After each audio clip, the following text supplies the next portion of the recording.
Morning. Good morning, Miss. Okay.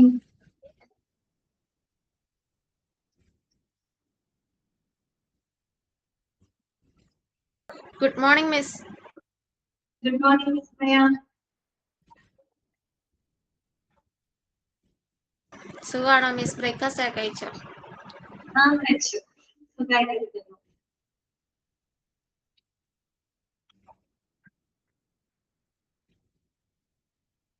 Okay, നിങ്ങളെല്ലാവരും രാവിലത്തെ ഭക്ഷണമൊക്കെ കഴിഞ്ഞാ? ബ്രേക്ക്ഫാസ്റ്റ് ഒക്കെ കഴിച്ചാ? എല്ലാവരും കഴിച്ചു. Okay Neethu. Okay Sujith, good morning.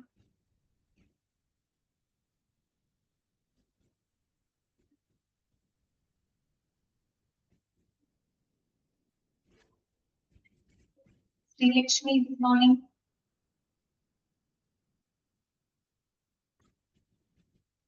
Okay Rohini, good morning.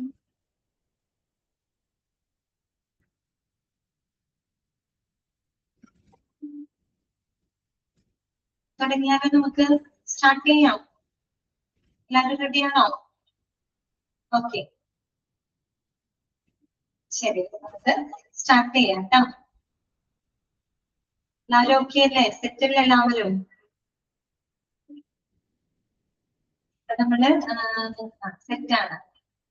നമ്മള് കഴിഞ്ഞ ക്ലാസ്സില് നമ്മൾ പറഞ്ഞു നിർത്തിയത് വിൻ-വിൻ സിറ്റുവേഷനെ പറ്റിയിട്ടാണ് അല്ലെ. വിൻ-വിൻ സിറ്റുവേഷൻ എന്താണ്, അതുപോലെ തന്നെ വിൻ-ലോസ് സിറ്റുവേഷൻ എന്താണെന്നാണ് നമ്മൾ പറഞ്ഞത് അല്ലെ. ഓക്കെ, വളരെ എളുപ്പമുള്ള ഒരു കാര്യമാണ്. വിൻ-വിൻ സിറ്റുവേഷൻ എന്ന് പറഞ്ഞാല് ഒരു എന്താണ് കരാറിലോ അല്ലെങ്കിൽ ഒരു നെഗോഷിയേഷനിലോ ഏർപ്പെട്ടിരിക്കുന്ന എല്ലാ കക്ഷികൾക്കും ഒരുപോലെ നേട്ടം ഉണ്ടാകുന്ന ഒരു സാഹചര്യം അല്ലെ. അതിനെയാണ് നമ്മള് വിൻ-വിൻ സിറ്റുവേഷൻ എന്ന് പറയുന്നത്. ഇതിൽ പങ്കെടുക്കുന്ന എല്ലാവർക്കും നേട്ടമാണ് അല്ലെ. ആർക്കും എന്ത് വരുന്നില്ല, ലോസ് സംഭവിക്കുന്നില്ല അല്ലെ, നഷ്ടം സംഭവിക്കുന്നില്ല. ഓക്കെ, ഇപ്പോ നമ്മുടെ എന്താ പറയുക മെറ്റീരിയൽ മാനേജ്മെന്റ്, നമ്മുടെ നെഗോഷിയേഷനുമായിട്ട് ബന്ധപ്പെട്ട് പറയുകയാണെങ്കിൽ ഒരു ബയർക്കാണെങ്കിലും ഒരു സെല്ലർക്കാണെങ്കിലും ഇരു കക്ഷികൾക്കും മ്യൂച്വലി ബെനിഫിറ്റബിൾ ആകുന്ന രീതിയിലുള്ള ഒരു സാഹചര്യം.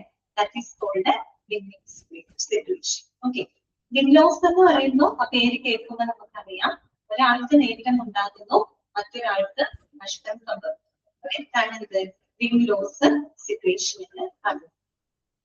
ഓക്കെ, അപ്പൊ അത്രയും കാര്യങ്ങളാണ് നമ്മൾ കഴിഞ്ഞ ക്ലാസ്സിൽ പറഞ്ഞത് അല്ലെ. ഇനി നമുക്ക് നെക്സ്റ്റ് ഭാഗം അതേ കൺസെപ്റ്റുകൾ തന്നെയാണ് കേട്ടോ.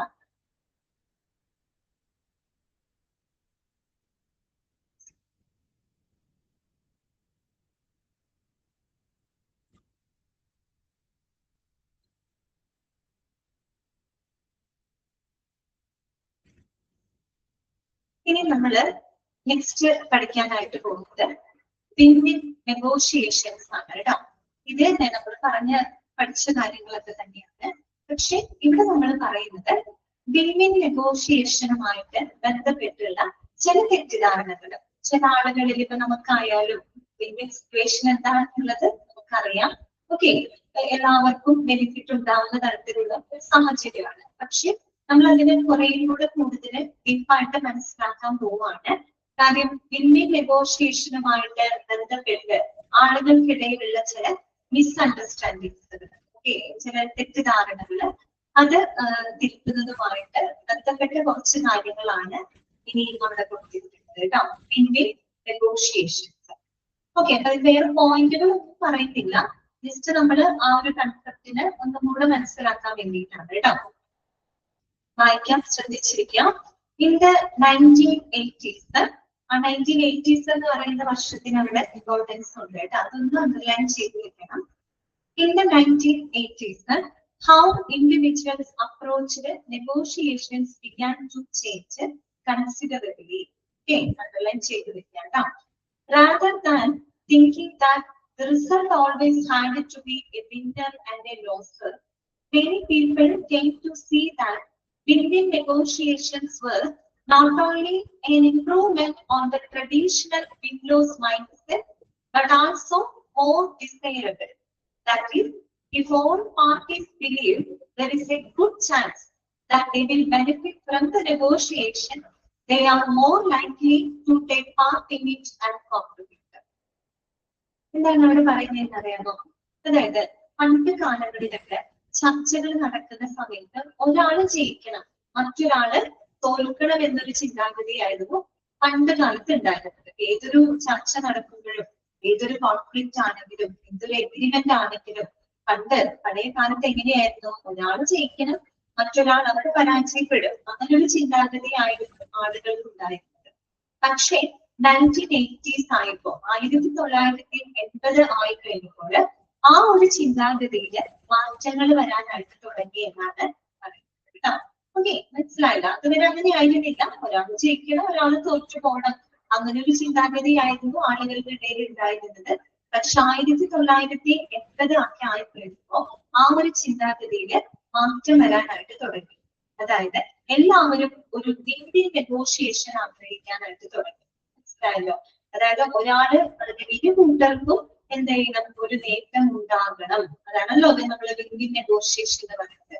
അപ്പൊ അങ്ങനെ ഒരു സാഹചര്യം, അത്തരത്തിലൊരു ചിന്താഗതിയിലൂടെ ആളുകള് മാറാനായിട്ട് തുടങ്ങി എന്നാണ് പറയുന്നത്.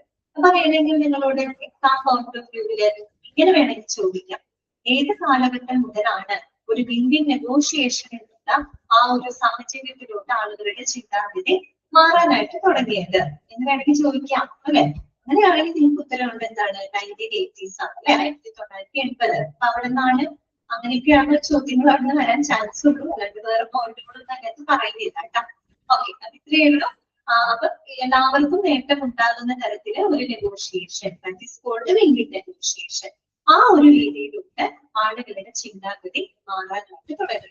അത് മാത്രമല്ല, ഇങ്ങനെ കൂടെ ചിന്തിച്ചു കഴിഞ്ഞാല് ഇപ്പൊ ഒരു നെഗോഷിയേഷനിൽ പങ്കെടുക്കുന്ന എല്ലാ ആളുകൾക്കും, പാർട്ടിസിപ്പേറ്റ് ചെയ്യുന്ന എല്ലാ ആളുകൾക്കും ഒരു നേട്ടം ഉണ്ടാകുമെന്ന ഒരു ബോധ്യം വന്നു കഴിഞ്ഞാല് അവർ കുറെ കൂടെ സജീവമായിട്ട് ആ ഒരു നെഗോഷിയേഷനിൽ പങ്കെടുക്കുകയും അവരുടേതായ കുറെ നല്ല നല്ല ആശയങ്ങൾ അവര് കോൺട്രിബ്യൂട്ട് ചെയ്യുകയും ചെയ്യും. ശരിയല്ലേ? നമുക്കൊരു നേട്ടം ഉണ്ടാവും എന്ന് തോന്നുമ്പോഴാണ് നമ്മൾ അതിൽ കുറെ കൂടെ ആക്റ്റീവ് ആയിട്ട് നമ്മൾ പാർട്ടിസിപ്പേറ്റ് ചെയ്യുക, അല്ലെ? അതുപോലെ നമ്മുടെ കയ്യിൽ എന്തെങ്കിലും പുതിയ ഐഡിയാസ് ഒക്കെ ഉണ്ടെങ്കിൽ നമ്മൾ കോൺട്രിബ്യൂട്ട് ചെയ്യും. സ്വാഭാവികമായിട്ട് നടക്കുന്ന കാര്യമാണ്. അതേസമയം നമുക്ക് വലിയൊരു നേട്ടം ഉണ്ടാവാത്ത കാര്യങ്ങൾക്ക് നമ്മളത് ചെയ്യാനുള്ള ചാൻസ് കുറവാണ്, അല്ലെ? അത് തന്നെയാണ് നമ്മൾ പറയുന്നത്. ഒരു നേട്ടം ഉണ്ടാകും എന്നൊരു ചിന്ത വന്നാൽ സ്വാഭാവികമായിട്ടും ആളുകൾ ആ ഒരു നെഗോഷിയേഷനിൽ സജീവമായിട്ട് പങ്കെടുക്കുകയും അവരുടേതായ ആശയങ്ങൾ അതിൽ നല്ല രീതിയിൽ ഇവിടെ കോൺട്രിബ്യൂട്ട് ചെയ്യുകയും ചെയ്യും. അതാണ് ഇവിടെ പറഞ്ഞത്. ഓക്കെ, ഇനി നമ്മൾ പഠിക്കാൻ പോകുന്നത് വിൻ-വിൻ നെഗോഷിയേഷനുമായിട്ട് ബന്ധപ്പെട്ടുള്ള ചില തെറ്റിദ്ധാരണകൾ കേട്ടോ. അതിനെ തിരുത്തുന്നതുമായിട്ട് ബന്ധപ്പെട്ട കുറച്ച് കാര്യങ്ങളാണ് കേട്ടോ ഇനി പറയുന്നത്. അത് പ്രധാനമായിട്ടും നമ്മുടെ വേറൊരാളുടെ പേര് പറയുന്നുണ്ട്. ആ പേരൊന്ന് നോട്ട് ചെയ്യാം കേട്ടോ.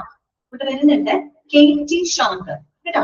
KT ഷോങ്കർ എന്ന് പറഞ്ഞാൽ അദ്ദേഹം വന്നിട്ട് Harvard law school, okay, Harvard law സ്കൂളിലെ ഒരു ഒരു വ്യക്തിയാണ് KT ഷോങ്കർ കേട്ടോ. KT ഷോങ്കർ. അപ്പൊ അദ്ദേഹം എഴുതിയിട്ടുള്ള ഒരു ലേഖനത്തിനെ അടിസ്ഥാനപ്പെടുത്തിയിട്ടാണ് നമ്മൾ അതുമായിട്ട് ബന്ധപ്പെട്ട കാര്യങ്ങളെ പറ്റിയിട്ട് ഡിസ്കസ് ചെയ്യുന്നത് കേട്ടോ. ഏതുമായിട്ട് ബന്ധപ്പെട്ടത്? വിൻ-വിൻ നെഗോഷിയേഷനുമായിട്ട് ബന്ധപ്പെട്ട് നിലവിലുള്ള ചില തെറ്റിദ്ധാരണകള്. അതിന്റെ ഒരു ക്ലാരിഫിക്കേഷൻ നമ്മൾ കൊടുക്കുന്നത് ഈ ഹാർവാർഡ് ലോ സ്കൂളില് പ്രവർത്തിക്കുന്ന ഒരു KT ഷോങ്കർ എന്ന വ്യക്തിയുടെ ഒരു ലേഖനത്തിനെ അടിസ്ഥാനപ്പെടുത്തിക്കൊണ്ടാണ് നമ്മൾ അതിനുള്ളൊരു ആൻസർ കൊടുക്കുന്നത് കേട്ടോ. ഓക്കെ, അപ്പൊ ജസ്റ്റ് ഒന്നൊക്കെ എന്നെ നോട്ട് ചെയ്തിരിക്കുക കേട്ടോ. ഹാർവാർഡ് ലോ സ്കൂളിലെ ആ വ്യക്തിയുടെ പേരിലാണ് KT ഷോങ്കർ കേട്ടോ. അതാണ് KT ഷോങ്കർ. ഓക്കെ, നമുക്കത് വായിക്കാം കേട്ടോ. എന്തൊക്കെയാണ് നമ്മളിലുള്ള നമ്മൾക്കും ഈ പറയുന്ന പഠിക്കുന്ന സമയത്ത് നമുക്ക് വരാവുന്ന ചില മിസ്കൺസെപ്ഷൻ തന്നെയാണ് അവിടെ ക്ലാരിഫൈ ചെയ്യുന്നത് കേട്ടോ. ശ്രദ്ധിക്കാം. As the concept of everybody winning grew in the world of negotiation, so did confusion about exactly what it entailed. അല്ലെ? നമുക്കറിയാം ഒരു വിൻ-വിൻ നെഗോഷിയേഷൻ എന്നുള്ള ആ ഒരു കൺസെപ്റ്റിലോട്ട് വരുമ്പോൾ നമുക്ക് പലവർക്കും ഉള്ളൊരു കൺഫ്യൂഷൻ ആണ്. എന്താണ് കൺഫ്യൂഷൻ എന്ന് പറയുന്നത്? ചിലവർക്കൊരു ധാരണയുണ്ട്, നമുക്ക് ലഭ്യമായിട്ടുള്ള ലാഭം അല്ലെങ്കിൽ നമുക്ക് ലഭ്യമായിട്ടുള്ള റിസോഴ്സസുകളെ ഒരു കൃത്യമായിട്ട് ഭാഗിക്കുക എന്നതാണ് വിൻ-വിൻ നെഗോഷിയേഷൻ കൊണ്ട് അർത്ഥമാക്കുന്നത്. അങ്ങനെയാണോ ആ കൺസെപ്റ്റ്? അല്ല, അതല്ല അവിടെ ഉദ്ദേശിക്കുന്നത്. ഒരു 50-50 എന്ന് പറയില്ലേ? അതായത് ഇരു കക്ഷികൾക്കും ഒരു 50-50 എന്ത് ലഭിക്കാം? ബെനിഫിറ്റ് ലഭിക്കാം. അതാണ് അവിടെ ഉദ്ദേശിക്കുന്നത്. അല്ല, അപ്പൊ നമ്മളുടെ തെറ്റിദ്ധാരണകളാണ്. ഒരു വിൻ-വിൻ സ്ട്രാറ്റജി അല്ലെങ്കിൽ ഒരു വിൻ-വിൻ നെഗോഷിയേഷൻ എന്ന് പറയുമ്പോൾ നമുക്ക് ലഭ്യമായിട്ടുള്ള പ്രോഫിറ്റ് എന്താണോ അല്ലെങ്കിൽ നമുക്ക് ലഭ്യമായിട്ടുള്ള റിസോഴ്സുകൾ എന്താണോ അതിനെ കൃത്യമായിട്ട് ഭാഗിക്കുന്നു എന്നതാണോ അവിടെ അർത്ഥമാക്കുന്നത് അല്ല. ഓക്കെ, അതും ഒരു തെറ്റിദ്ധാരണയാണ്. അതല്ല എന്നാണ് അവിടെ പറയുന്നത് കേട്ടോ. നോക്കുക, did it mean that each party came out with the equal portions of the pie? കേട്ടോ, നമുക്ക് നമ്മുടെ പൈ മീൻസ് നമ്മുടെ ലാഭം അല്ലെങ്കിൽ നമുക്ക് ലഭ്യമായിട്ടുള്ള റിസോഴ്സസ് അതിന് കൃത്യമായിട്ട് 50-50 എന്നുള്ള രീതിയിൽ ഇരു കക്ഷികൾക്കും ഇടയിൽ ഭാഗിക്കുന്നതാണോ വിൻ വിൻ നെഗോഷിയേഷൻ? അങ്ങനെയാണോ അർത്ഥമാക്കുന്നത്? അല്ല, അതല്ല. ഓക്കെ, പിന്നെ മറ്റൊരു മിസ്കൺസെപ്ഷൻ എന്താന്ന് നോക്കിയേ. One would have a victim slice than the others. Surely, if one participant had more to offer, they should get more of that pie, shouldn't they? മറ്റൊരു misconcept എന്താണെന്നറിയോ? ഒരാള് മറ്റൊരാളേക്കാൾ കൂടുതൽ അർഹനാണെന്ന് തോന്നുകയോ അല്ലെങ്കിൽ കൂടുതൽ ഓഫർ ചെയ്യുന്ന വ്യക്തിക്ക് കൂടുതൽ നേട്ടം ഉണ്ടാകുന്നു. അതാണോ നമ്മൾ വിൻ നെഗോഷിയേഷൻ കൊണ്ട് ഉദ്ദേശിക്കുന്നത്? അതുമല്ല. ഓക്കെ, അതുമല്ല നമ്മൾ ഉദ്ദേശിക്കുന്നത്. ഓക്കെ, അപ്പൊ അതൊക്കെ നമുക്ക് വിൻ നെഗോഷിയേഷനുമായിട്ട് ബന്ധപ്പെട്ട് വരുന്ന ചില എന്താണ് മിസ്അണ്ടർസ്റ്റാൻഡിങ്സ് ആണ് അവിടെ പറയുന്നത് കേട്ടോ. അപ്പൊ നോക്കുക, according to an article in Harvard law School titled what is a win win negotiation എന്ന് പറയുന്ന ഒരു എന്താ പറയുക ലേഖനമുണ്ട്.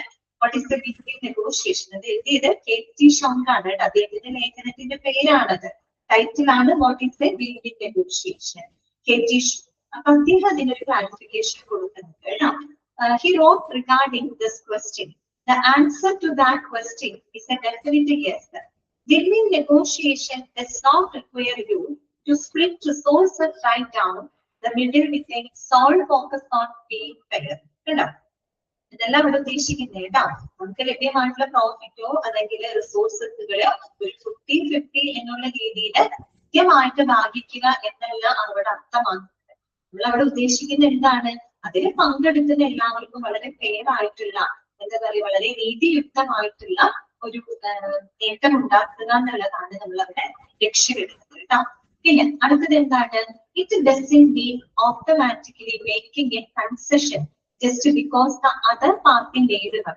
And it does not mean that you should try to avoid the conflict and tension at all cost. ഇനി അടുത്തൊരു concept, ഒരു concession നൽകുന്നതല്ല നമ്മൾ ഉദ്ദേശിക്കുന്നത്, ഒരു വിട്ടുവീഴ്ച നൽകുന്നതിനെ അല്ല നമ്മൾ ഒരിക്കലും വിൻ വിൻ നെഗോഷിയേഷൻ എന്നതുകൊണ്ട് അർത്ഥമാക്കുന്നത്. വിട്ടുവീഴ്ചകൾ ചെയ്യില്ലല്ലോ. ഒരാളുടെ ആഗ്രഹം അല്ലെങ്കിൽ ഒരു കക്ഷിയുടെ താല്പര്യങ്ങള് എന്താണ് നേടിയെടുക്കാൻ വേണ്ടിയിട്ട് മറ്റേ കക്ഷി അവരുടെ താല്പര്യങ്ങള് പരിഗണിപ്പിച്ച് അങ്ങനെ ഒരു കൺസെഷൻ അല്ല, ഒരു വിട്ടുവീഴ്ച കൊടുക്കലല്ല നമ്മൾ വിൻ വിൻ നെഗോഷിയേഷൻ കൊണ്ട് ഉദ്ദേശിക്കുന്നത്. അതുപോലെ തന്നെ ഒരു വിൻ വിൻ നെഗോഷിയേഷൻ എന്ന് പറഞ്ഞാൽ അവിടെ ടെൻഷൻ ഇല്ലായ്മ അല്ലെങ്കിൽ തർക്കങ്ങൾ ഒഴിവാക്കുക അങ്ങനെ ഒരു അർത്ഥമില്ല അല്ലെ. കാര്യം ഒരു നെഗോഷിയേഷൻ, ഒരു ചർച്ചകൾ നടക്കുമ്പോൾ സ്വാഭാവികമായിട്ടും അവിടെ സമ്മർദ്ദങ്ങൾ ഉണ്ടായിരിക്കും, സ്ട്രെസ്സുകൾ ഉണ്ടായിരിക്കും, സ്ട്രെയിനുകൾ ഉണ്ടായിരിക്കും. അതെല്ലാം എന്താണ്? സ്വാഭാവികമാണ്. ഓക്കെ, അതൊക്കെ ചർച്ചകളുടെ ഭാഗമാണ്. പിന്നെ എന്താണ്, നമ്മൾ അങ്ങനെയുള്ള ടെൻഷൻസുകൾ വരുമ്പോൾ അതിനെ വളരെ എന്താണ് ക്രിയാത്മകമായിട്ട് നമ്മൾ അതിനെ എന്ത് ചെയ്യണം, ഓവർകം ചെയ്തിട്ട് എല്ലാവർക്കും ഗുണകരമാകുന്ന ഒരു തീരുമാനത്തിലെത്തുക എന്നുള്ളതാണ് നമ്മൾ അവിടെ പ്രധാനമായിട്ട് ഉദ്ദേശിക്കുന്നത്. ഓക്കെ, അതുപോലെ നോക്കി, if people enter a win-win negotiation, does that mean that they still continue fighting for their corner? Do they still try to gain as much as possible for them? അതായത് നമ്മൾ ഇത്രയും പറഞ്ഞത് വിൻ-വിൻ നെഗോഷിയേഷനുമായിട്ട് നിലനിൽക്കുന്ന ചില തെറ്റിദ്ധാരണകളാണ്. എന്തൊക്കെ തെറ്റിദ്ധാരണകളാണ് പലർക്കുള്ളത്? അതായത് കിട്ടിയ ലാഭം അല്ലെങ്കിൽ കിട്ടിയ റിസോഴ്സുകൾ ഒരു 50-50 എന്ന് ഭാഗിക്കലാണ് വിൻ-വിൻ നെഗോഷിയേഷൻ. അതൊരു തെറ്റിദ്ധാരണയാണ്. അതാണോ? അതല്ല. അതുപോലെ ഒരാള് മറ്റൊരാളേക്കാൾ കൂടുതൽ അർഹനാണ്, കൂടുതൽ ആരാണോ അതിലേക്ക് ഏത് കക്ഷിയാണോ കൂടുതൽ കോൺട്രിബ്യൂട്ട് ചെയ്യുന്നത് അയാൾക്ക് കൂടുതൽ നേട്ടം ഉണ്ടാകും എന്നാണോ അതാക്കുന്നത്? അതുമല്ല. വിട്ടുവീഴ്ചകൾ ചെയ്യുന്നതാണോ വിൻ-വിൻ നെഗോഷിയേഷൻ കൊണ്ട് ഉദ്ദേശിക്കുന്നത്? അതുമല്ല. ഇനി തർക്കങ്ങൾ ഒഴിവാക്കലാണോ വിൻ-വിൻ നെഗോഷിയേഷൻ എന്നോട് ഉദ്ദേശിക്കുന്നത്? അതുമല്ല. പിന്നെ എന്താണ് നമ്മൾ വിൻ-വിൻ നെഗോഷിയേഷൻ എന്നതുകൊണ്ട് ഉദ്ദേശിക്കുന്നത്? ഇത്രയേ ഉള്ളൂ. അതായത് നമ്മൾക്ക് ലഭിക്കാവുന്നതിൽ വെച്ചിട്ട് നിങ്ങൾക്ക് ലഭിക്കാവുന്നതിൽ വെച്ച് ഏറ്റവും മികച്ച നേട്ടം നിങ്ങൾ ഉണ്ടാക്കുക എന്നതാണ്. അതോടൊപ്പം തന്നെ നമ്മൾ മറുകക്ഷിക്കും തൃപ്തികരമായിട്ടുള്ള ഒരു റിസൾട്ട് ലഭിക്കുന്നുണ്ടെന്ന് ഉറപ്പാക്കുക എന്നുള്ളതാണ് നമ്മൾ വിൻ-വിൻ നെഗോഷിയേഷൻ എന്നതുകൊണ്ട് ഉദ്ദേശിക്കുന്നത്. ക്ലിയറായോ പറഞ്ഞ കാര്യം? അതാണ് അവിടെ പറയുന്നത്, people enter A win win negotiation Does that mean that they still continue fighting for their corner? നമ്മുടെ താല്പര്യങ്ങൾക്ക് വേണ്ടി നമ്മൾ വാശി പിടിച്ച് നേടുന്നതാണോ വിൻ-വിൻ നെഗോഷിയേഷൻ ആണോ? Do they still try to gain as much as possible for themselves? ഒരാൾക്ക് ഇരു കക്ഷികൾക്ക് പരമാവധി എത്രത്തോളം നേട്ടമുണ്ടാക്കാം അതാണോ അവിടെ ഉദ്ദേശിക്കുന്നത്? അതുമല്ല. പിന്നെന്താണ് നോക്കിയേ, when you are participating in a win-win negotiation, your aim is to work to get the best deal you can for yourself. കണ്ടോ, നിങ്ങൾക്ക് ലഭിക്കാവുന്നതിൽ വെച്ച് ഏറ്റവും മികച്ച നേട്ടം നിങ്ങൾക്ക് എന്താണ് നിങ്ങൾ നേടാനായിട്ട് ശ്രമിക്കുക. While at the same time attempting to make sure that the other party is satisfied. അതോടൊപ്പം തന്നെ എന്ത് ചെയ്യണം? നമ്മുടെ മറുകക്ഷിയുടെ നമ്മുടെ എതിർകക്ഷിക്കും ഒരു തൃപ്തികരമായിട്ടുള്ള ഒരു ഔട്ട്കം ലഭിക്കുന്നുണ്ടെന്ന് ഉറപ്പാക്കുക എന്നുള്ളതാണ് നമ്മള് വിൻ-വിൻ നെഗോഷിയേഷൻ എന്നതുകൊണ്ട് ഉദ്ദേശിക്കുന്നത്. It means making offers that are good for you and also for them. നിങ്ങൾക്കൊരു നേട്ടം ഉണ്ടാക്കൽ മാത്രമല്ല അവർക്കും ഒരു തൃപ്തികരമായ നേട്ടം ഉണ്ടാക്കുക എന്നതാണ് വിൻ-വിൻ നെഗോഷിയേഷൻ ഉദ്ദേശിക്കുന്നത്. കണ്ടോ, ആ ഒരു കൺസെപ്റ്റ് ക്ലിയർ ആകാൻ വേണ്ടിയിട്ടാണ് അവിടെ പറഞ്ഞിട്ടുള്ളത്. അപ്പോൾ ഏതൊന്നുമല്ല, വിൻ-വിൻ നെഗോഷിയേഷനുമായിട്ട് ബന്ധപ്പെട്ട് നിലവിലുള്ള ചില തെറ്റിദ്ധാരണകളാണ്.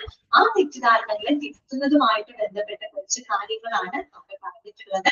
അത് നമ്മൾ എന്താണ് KT ഷോക്ക് എന്ന വ്യക്തി എഴുതിയിട്ടുള്ള ലേഖനത്തിനെ അടിസ്ഥാനപ്പെടുത്തിയിട്ടാണ് നമ്മൾ ഈ പറയുന്ന കാര്യങ്ങൾക്ക് ഇംപ്ലിമെന്റിഫിക്കേഷൻ കൊടുക്കുന്നത്. ഇത് ഓർത്തുവയ്ക്കുക, 1980 കാലഘട്ടം മുതലാണ് ഒരു വിൻ-വിൻ നെഗോഷിയേഷൻ എന്നുള്ള ചിന്താഗതിയിലോട്ട് ആളുകൾ മാറാനായിട്ട് തുടങ്ങിയത്. അതിന് മുമ്പ് വരെ അങ്ങനെയായിരുന്നോ? ഒരാൾ ജയിക്കണം, ഒരാൾക്ക് കൊടുക്കണം, ആ ഒരു മൈൻഡ് സെറ്റ് ആയിരുന്നു എല്ലാവർക്കും ഉണ്ടായത്. പക്ഷെ 1980s ആയപ്പോ ആ ഒരു ചിന്താഗതിയിൽ മാറ്റങ്ങൾ വന്നു തുടങ്ങി. ഓക്കെ, മനസ്സിലായോ? ക്ലിയർ ആയോ കൺസെപ്റ്റ്? ഓക്കെ ആണോ എല്ലാവർക്കും? ഓക്കെ, വായിച്ചു നോക്കി, വായിച്ചു നോക്കുക.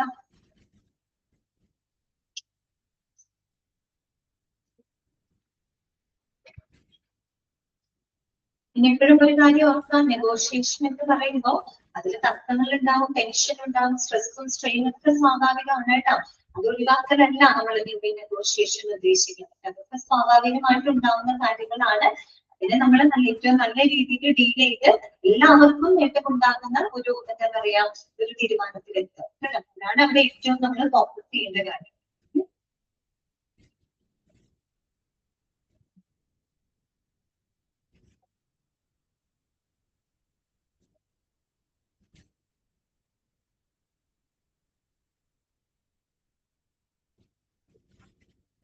ഓക്കെ ആണോ എല്ലാവർക്കും? മനസ്സിലാക്കിയോ? ക്ലിയർ ആണോ കൺസെപ്റ്റുകളൊക്കെ? നെക്സ്റ്റ് ടോപ്പിക്കിലോട്ട് പോകട്ടോ.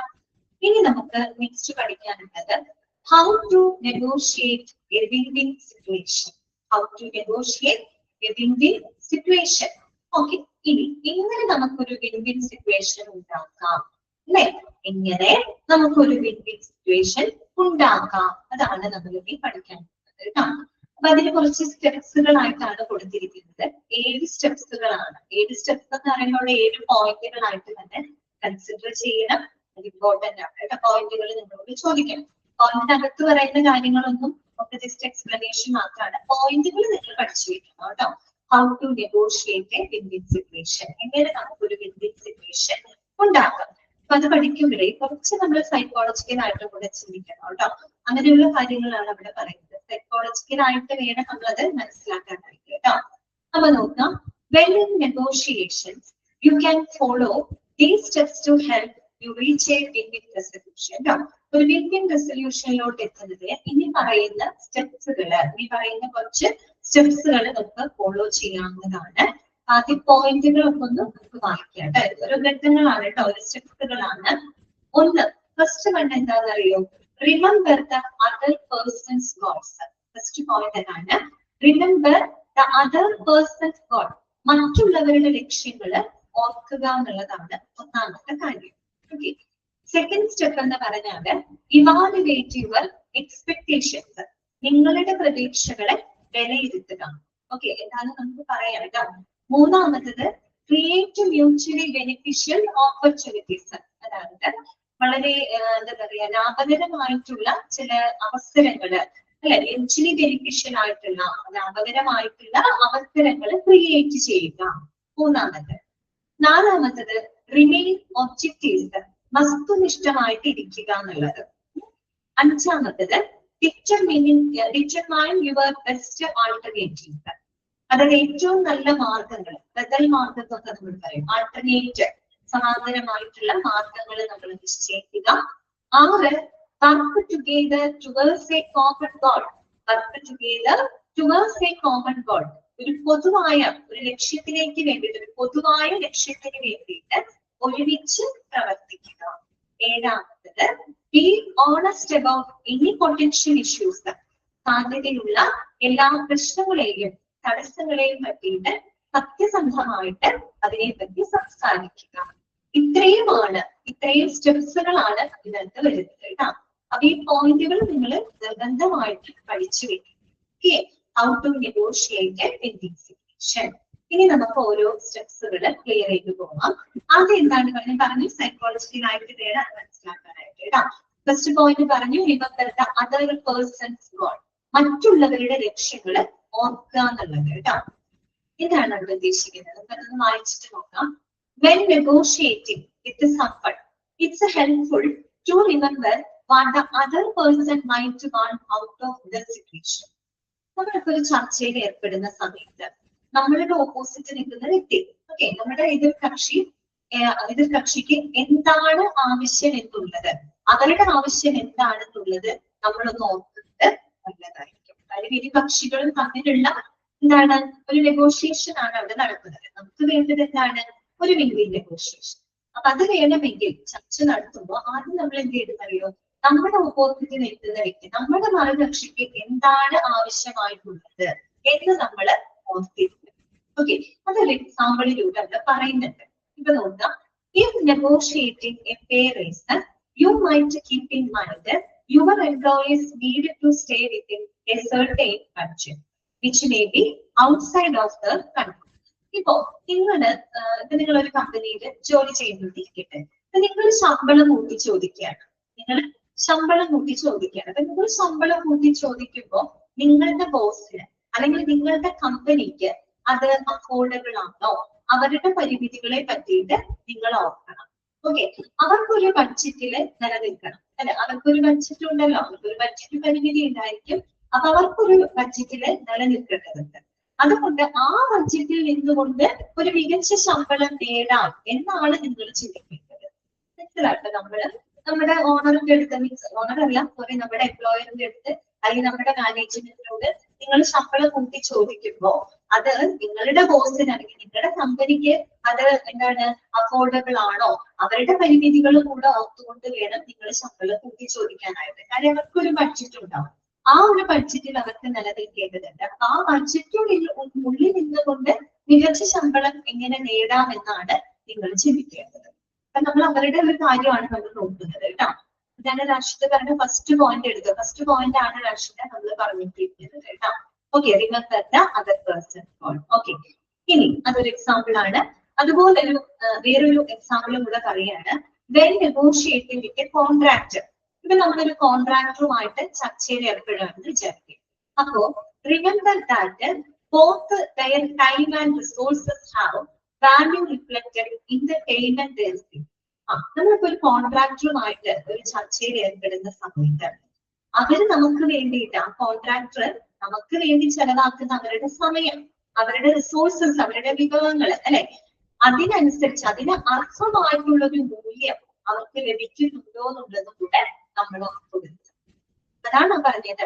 Remember the other person's goal, മറ്റുള്ളവരുടെ ലക്ഷ്യങ്ങൾ ഓർക്കണം. നമ്മുടെ ഓപ്പോസിറ്റ് നിൽക്കുന്ന വ്യക്തി ആരാണോ, ഇപ്പൊ നമ്മുടെ കമ്പനി ആവാം, നമ്മുടെ ബോസ് ആവാം, കോൺട്രാക്ടർ ആവാം, ആരുമായിക്കൊള്ളട്ടെ, അവരുടെ ലക്ഷ്യങ്ങളും കൂടെ നമ്മൾ ഓർക്കണം എന്ന് പറയുന്നത് അതുകൊണ്ടാണ്.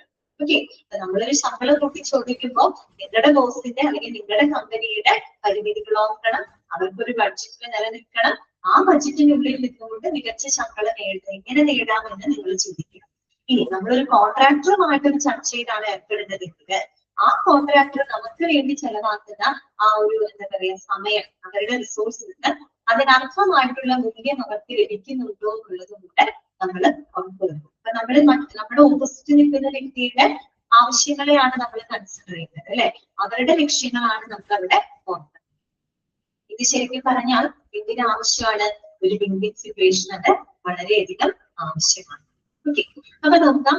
Remember that all sides in a negotiation often have a similar goal. ഇപ്പൊ നമ്മളിപ്പോ ഒരു നെഗോഷിയേഷൻ ഏർപ്പെടുമ്പോ അതിന്റെ എല്ലാ ആളുകൾക്കും എന്ത് തന്നെയാണ്? അവർക്ക് എല്ലാവർക്കും സിമിലർ ഗോൾ ആണ് അല്ലെ? എല്ലാവർക്കും നേട്ടം ഉണ്ടാകണം. അതിന് ഞാനായാലും നിങ്ങളായാലും നമ്മളൊരു നെഗോഷിയേഷനിൽ ഏർപ്പെടുമ്പോ നമ്മുടെ എല്ലാവരുടെ ലക്ഷ്യം എന്ത് തന്നെയാണ്? നമുക്ക് എല്ലാവർക്കും നേട്ടം ഉണ്ടാകും. എല്ലാവരും അവരുടേതായ നേട്ടം തന്നെയാണ് എല്ലാവരുടെയും ലക്ഷ്യം അല്ലെ? അപ്പോ in a negotiation that usually means that both the sides feel that what they receive is better. അപ്പൊ എന്താ ചെയ്യുന്നറിയോ? നമുക്ക് ലാഭം ഉണ്ടാക്കണം എന്നതിനോടൊപ്പം തന്നെ മറുപക്ഷിക്കും, നമ്മുടെ ഓപ്പോസിറ്റ് നിൽക്കുന്ന വ്യക്തിക്കും ലാഭം ഉണ്ടാകും എന്നൊരു തോന്നലാണ് നമ്മൾ അവിടെ ഉണ്ടാക്കേണ്ടത്. അങ്ങനെ ഒരു സ്ട്രാറ്റജിയാണ് നമ്മൾ അവിടെ ഡെവലപ്പ് ചെയ്യുന്നത്. പറഞ്ഞ കാര്യം മനസ്സിലായോ നിങ്ങൾക്ക്? കുറച്ച് സൈക്കോളജിക്കലായിട്ട് ചിന്തിക്കണം കേട്ടോ. ഞാൻ പറഞ്ഞതിന്റെ അർത്ഥം റിമെമ്പർ അതർ പേഴ്സൺസ് ഗോൾ, മറ്റുള്ളവരുടെ ലക്ഷ്യങ്ങൾ നമ്മൾ ഓർക്കുക എന്നുള്ളത് കേട്ടോ. നമ്മുടെ ഓപ്പോസിറ്റ് നിൽക്കുന്ന വ്യക്തിയുടെ ലക്ഷ്യങ്ങൾ കൂടെ നമ്മൾ ഓർത്തിരിക്കണം. ഓക്കെ, എല്ലാവർക്കും ഓക്കെ അല്ലേ? ഞാൻ പറഞ്ഞ കാര്യം മനസ്സിലായത് എല്ലാവർക്കും? ഓക്കെ, അപ്പൊ അതാണ് ഒന്നാമത്തെ സ്റ്റെപ്പ്. സെക്കൻഡ് വൺ വരുന്നത് എന്താണ്? Evaluate your expectations. Evaluate your expectations. നിങ്ങളുടെ പ്രതീക്ഷകളെ വിലയിരുത്താം. നിങ്ങളുടെ പ്രതീക്ഷകളെ വിലയിരുത്താം എന്ന് പറഞ്ഞാൽ എന്താ ഉദ്ദേശിക്കുന്നത്? നമ്മളിപ്പോ ഒരാളുടെ അടുത്ത് നമ്മൾ എക്സ്പെക്ട് ചെയ്യുന്ന ഒരു കാര്യമുണ്ട് അല്ലെ? നമ്മള് അവരിൽ നിന്ന് എന്താണോ എക്സ്പെക്ട് ചെയ്യുന്നത്. നേരത്തെ നമ്മൾ പറഞ്ഞത് നമ്മുടെ ഓപ്പോസിറ്റ് നിൽക്കുന്ന വ്യക്തിയുടെ ആവശ്യങ്ങൾ നമ്മൾ ഓർക്കണം എന്നാണ് പറയുന്നത്. രണ്ടാമത്തെ കാര്യം പറയുന്നത് ഇവാലുവേറ്റ് യുവർ എക്സ്പെക്ടേഷൻ. നിങ്ങളുടെ പ്രതീക്ഷകളെ വിലയിരുത്തുക എന്നുള്ളതാണ്. അപ്പൊ നമ്മള് അവരിൽ നിന്നും എന്താണോ നമ്മൾ പ്രതീക്ഷിക്കുന്നത് അത് കൃത്യമായിട്ട് നമ്മൾ മനസ്സിലാക്കണം. വെറുതെ മനസ്സിലാക്കിയ പോലെ നമ്മുടെ പ്രതീക്ഷകള് അവർക്ക് ന്യായമാണോ എന്നുള്ളതും കൂടെ നമ്മള് പരിശോധിക്കണം. അതാണ് പറഞ്ഞത്. Okay, evaluate your expectations. നിങ്ങളുടെ പ്രതീക്ഷകൾ വിലയിരുത്തണം. നിങ്ങൾ നിങ്ങളുടെ കമ്പനിയുടെ ശമ്പളം കൂട്ടി ചോദിക്കുകയാണ് അല്ലെ? അപ്പൊ നിങ്ങൾക്ക് ആ കമ്പനിയിൽ നിങ്ങൾ പ്രതീക്ഷിക്കുന്ന ഒരു കാര്യമുണ്ട് അല്ലെ? നിങ്ങൾ എന്താണോ മറുകക്ഷിയിൽ നിന്ന് പ്രതീക്ഷിക്കുന്നത് ഇത് കൃത്യമായിട്ട് മനസ്സിലാക്കണം. നമ്മുടെ പ്രതീക്ഷകൾ അവർക്ക് ന്യായമാണോ എന്നുള്ളതും കൂടെ അവിടെ പരിശോധിക്കണം കേട്ടോ. അതാണ് അവിടെ പ്രതീക്ഷിക്കുന്നത്. നിങ്ങൾക്ക് നോക്കാതെ since a win-win resolution means that both the sides think the outcome is beneficial, so it is important to make sure that what you expect from the other party is fair to them. കേട്ടോ, നമ്മൾ അവരിൽ നിന്ന് എന്ത് പ്രതീക്ഷിക്കുന്നു, നമ്മുടെ പ്രതീക്ഷകൾ അവർക്ക് ന്യായമാണോ എന്നും കൂടെ അവിടെ പരിശോധിക്കണം. ഇതേ എക്സാമ്പിളിലൂടെ തന്നെ നമുക്കത് പറയാം. നോക്കാം. If an employee wishes to negotiate a pay raise, it's helpful to remember the work expected of them and evaluate it. ഒരു ജീവനക്കാരൻ ശമ്പളം കൂട്ടിച്ചോദിക്കാന്ന് വിചാരിക്കുക. ശമ്പള വർധനവിന് വേണ്ടിയിട്ട് ആവശ്യപ്പെടുന്ന സമയത്ത് അയാള് ചെയ്യുന്ന ജോലി ഉണ്ടല്ലോ, അയാൾ ചെയ്യുന്ന ജോലി ആ ഒരു ശമ്പളം കൂട്ടിച്ചോദിക്കാൻ അർഹമാണോ എന്നുള്ളതും കൂടെ അയാൾ സ്വയം ചിന്തിക്കണം. മനസ്സിലായോ? അയാള് ശമ്പളം കൂട്ടിച്ചോദിച്ചു. അയാൾ ഒരു കാര്യം ചിന്തിക്കണം, അയാള് താൻ ചെയ്യുന്ന ജോലി ഒരു ശമ്പള വർധന ഒരു ശമ്പളം അയാൾ കൂട്ടിച്ചോദിക്കുന്നുണ്ടല്ലോ. അപ്പൊ താൻ ചെയ്യുന്ന ജോലി ആ ഒരു ശമ്പള വർധനവിന് ആവശ്യപ്പെടുന്ന ശമ്പള വർധനവിന് അർഹമാണോ, അല്ലെങ്കിൽ അതിനുള്ള മൂല്യമുള്ള ജോലി അയാൾ ചെയ്യുന്നുണ്ടോ എന്നുള്ളത് അയാൾ എന്ത് ചെയ്യണം? സ്വയം വിലയിരുത്തണം. മനസ്സിലായത്? അവർക്കും കൂടെ ന്യായമാണെന്ന് തോന്നണം. ഇപ്പൊ നിങ്ങള് ഒരു കമ്പനിയുടെ അടുത്ത് ശമ്പളം കൂട്ടിച്ചോദിക്കുകയാണ്, പക്ഷെ നിങ്ങൾ അതിനനുസരിച്ച് ജോലിയൊന്നും അവിടെ ചെയ്യണില്ലെങ്കിൽ സ്വാഭാവികമായിട്ട് കമ്പനിക്ക് എന്താ തോന്നുക? അയാൾ അതിന് മാത്രം ജോലിയൊന്നും അവിടെ ചെയ്യുന്നില്ല, ഒരു ശമ്പളം കൂട്ടി നൽകാൻ മാത്രമുള്ള പ്രത്യേകിച്ച് വർക്കൊന്നും നിങ്ങൾ ചെയ്യുന്നില്ല എന്ന് അവർ ചിന്തിക്കുള്ളൂ അല്ലെ? അപ്പൊ നമ്മൾ ആവശ്യപ്പെടുന്നത് നമ്മളും കൂടെ ചിന്തിക്കണം, നമ്മൾ അതിന് അർഹനാണോ, ഡിസർവിംഗ് ആണോ എന്നുള്ളതാണ് കേട്ടോ ഉദ്ദേശിക്കുന്നത്. Okay, it's helpful to remember the work expected of them and evaluate it. ഇനി whether the pay reflects the value of that work to you. Okay, ഇത് തന്നെയാണ് നമ്മൾ പറഞ്ഞത് കേട്ടോ. ഇനി കോൺട്രാക്ടറുടെ എക്സാമ്പിൾ വെച്ച് പറയാം. In the contractor example, whether you expect something beyond their original estimate and make adjustments. ഇനിയിപ്പോ നമ്മളൊരു കോൺട്രാക്ടറുടെ കേസ് നേരത്തെ പറഞ്ഞില്ല, അതുപോലെ അതിൽ എടുക്കുകയാണെങ്കിൽ ഒരു കോൺട്രാക്ടറുടെ എക്സാമ്പിൾ എടുക്കുകയാണെങ്കിൽ ഇപ്പൊ അവര് നേരത്തെ, അതായത് കോൺട്രാക്ടർ നേരത്തെ തയ്യാറാക്കിയിട്ടുള്ള അവരുടെ എസ്റ്റിമേറ്റും കരാറുകളും മറ്റ് നിബന്ധനകളിലൊക്കെ ജോലിയിലൊക്കെ സാഹചര്യങ്ങൾക്കനുസരിച്ച് വരുന്ന മാറ്റങ്ങള് നമ്മളും അഡ്ജസ്റ്റ് ചെയ്യും. ഓക്കെ, ഒരു കോൺട്രാക്ടർ അദ്ദേഹം എന്താണ് നേരത്തെ തന്നെ എസ്റ്റിമേറ്റും കാര്യങ്ങളൊക്കെ ആയിട്ട് ചെയ്തു വെച്ചിട്ടുണ്ടാവും. നേരത്തെ തന്നെ തയ്യാറാക്കിയിട്ടുള്ള കരാറുകളായിക്കോട്ടെ മറ്റ് ജോലികളൊക്കെ ഉണ്ടാവും. അതില് സാഹചര്യത്തിനനുസരിച്ചിട്ട് വരുന്ന മാറ്റങ്ങൾ ഉണ്ടല്ലോ, ആ മാറ്റങ്ങൾ അഡ്ജസ്റ്റ് ചെയ്യാനായിട്ട് നമ്മൾ തയ്യാറാണ്. നമ്മളും ആ മാറ്റങ്ങൾ അഡ്ജസ്റ്റ് ചെയ്ത് പോകണം. ഓക്കെ, എങ്കിൽ മാത്രമാണ് എന്ത് ചെയ്യാൻ പറ്റുള്ളൂ, നമുക്കൊരു വിൻ വിൻ സിറ്റുവേഷനിലോട്ട് എത്താനായിട്ട് അവിടെ സാധിക്കുള്ളൂ. ഓക്കെ, ക്ലിയർ ആയ ഞാൻ പറഞ്ഞത് ഇതാണ് ഇവാലുവേറ്റീവ് എക്സ്പെക്ടേഷൻസ്. നിങ്ങളുടെ പ്രതീക്ഷകളെ വിലയിരുത്തുക. ക്ലിയർ?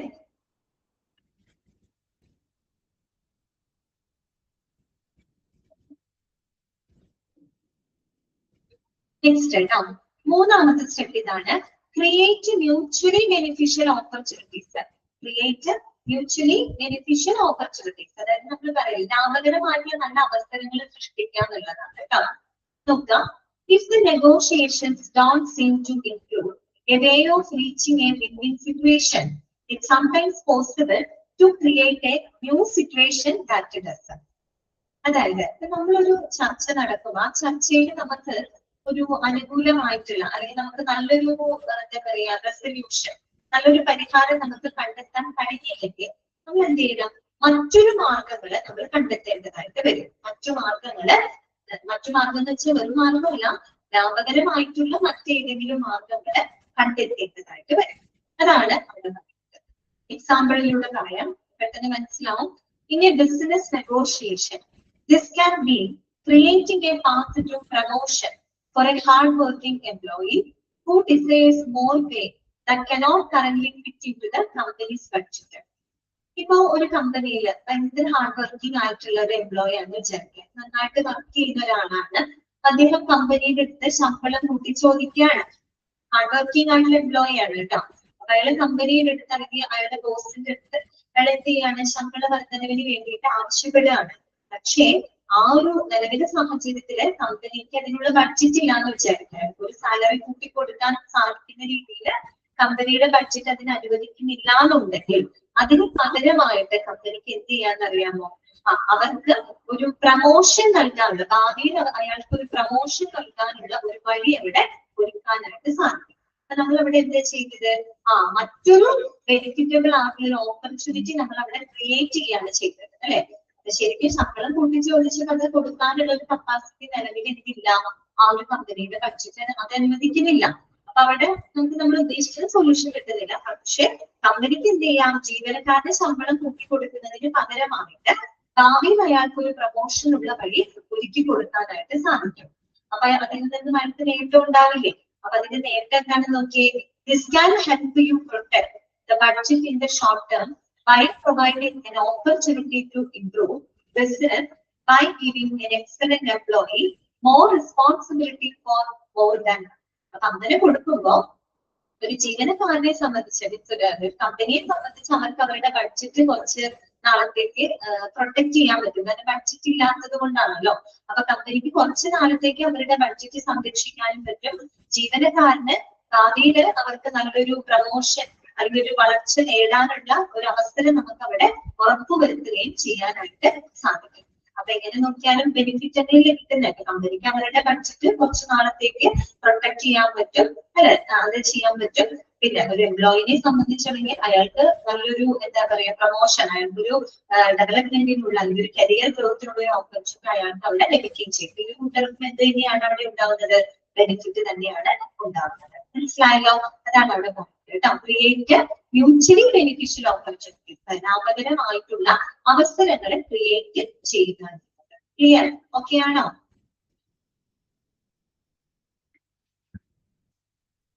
ഓക്കെ അല്ലേ?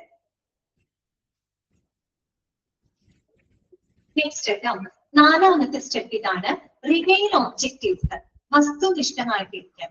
റിമെയിൻ ഒബ്ജക്റ്റീവ്സ് എന്ന് പറഞ്ഞാൽ എന്താ ഉദ്ദേശിക്കുന്നത്, അവിടെ ഇത്രയേ ഉള്ളൂ. അതായത് നമ്മളൊരു ചർച്ചകൾ മറ്റൊക്കെ നടക്കുന്ന സമയത്ത് നമ്മള് വ്യക്തിപരമായിട്ടുള്ള താല്പര്യങ്ങള് അല്ലെങ്കിൽ വ്യക്തിപരമായിട്ടുള്ള ഇമോഷൻസുകള് അതിനൊന്നും പ്രാധാന്യം കൊടുക്കാതെ നമ്മൾ യഥാർത്ഥ വസ്തുതകളെ മാത്രം അടിസ്ഥാനമാക്കിയിട്ട് തീരുമാനങ്ങൾ എടുക്കുക.